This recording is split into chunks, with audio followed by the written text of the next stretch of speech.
62 ans d'anniversaire de parti Lumumbiste unifié Palou, 62 ans après, avancer ou reculer? Bon, ce que je dirais, le patriarche de son vivant, il avait un seul combat. Son combat, bien son souhait était que la République démocratique du Congo devienne un jardin où non seulement les grands arbres peuvent s'accaparer des eaux des pluies, mais aussi les petits arbres. C'est-à-dire une société où il y a une justice distributive. Une société où tout le monde jouit, par exemple, des richesses que possède la RDC. Et puis, son souci aussi était que, avoir le pouvoir, nous devons l'avoir par la voie des élections. Et il y a eu des élections au pays, je crois 2006, parce que je n'étais pas au pays, je me rappelle, 2006 si je ne me trompe pas, les premières élections, et puis 2011, et puis 2018, nous venons des élections de 2023. Donc, avoir le pouvoir devait passer par la voie des élections, c'est-à-dire c'est le peuple qui devait accorder ce pouvoir-là. Et il a eu cette grâce, cette possibilité de vivre cela de ses yeux. Donc, je peux dire que 62 ans après, il y a une avancée. Il y a une avancée. Les Palous est membre de l'Union sacrée. Il y a une question qui fait débat de révision ou changement de la Constitution. C'est quoi la position du Palou par rapport à ces sujets? Par rapport au sujet que vous venez d'évoquer, je vais vous répondre par une déclaration du Parti Lumumbiste unifié, déclaration qui a été lue le samedi 21 décembre, c'est-à-dire la semaine passée. La déclaration a été lue par le secrétaire général AI et secrétaire permanent et porte-parole du Parti Lumumbiste unifié, le camarade Dolin Kachama.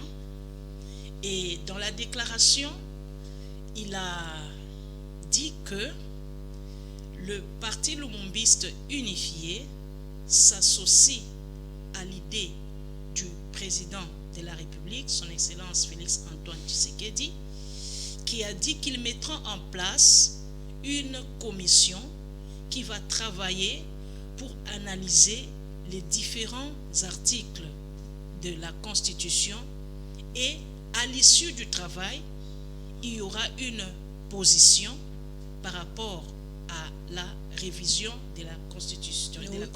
Oui, il y aura une commission pour voir si c'est possible qu'il y ait la révision, le changement de la Constitution, mais plusieurs Congolais ont déjà eu quand même à lire la Constitution. Vous, en tant que politique, une femme politique qui émerge en République démocratique du Congo, et vous avez également lu cette Constitution. Est-ce qu'il y a de faiblesses, à votre avis? Il n'y a pas de perfection dans tout ce qu'on fait.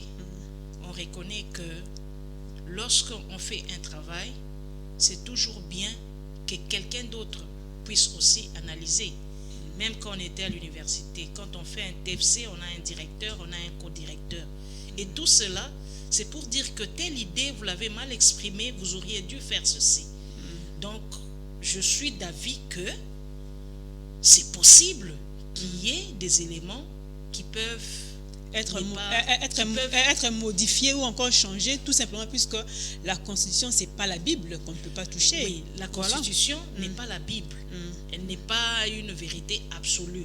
Il n'y a rien dans ce monde qu'on peut dire qui ne peut pas être révisé.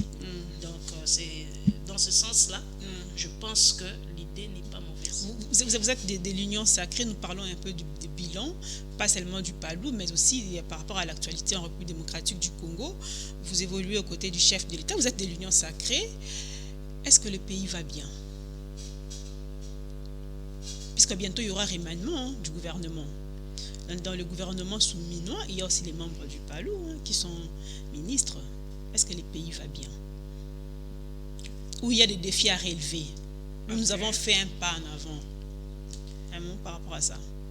Madame, je ne saurais pas répondre très bien à la question parce que ce n'est pas ma mission d'évaluer le gouvernement, nous avons des députés. Oui.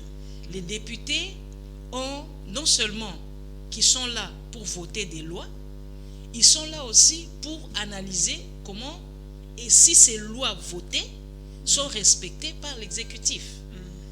Donc, si j'étais député, peut-être j'allais répondre à votre question. Très bien.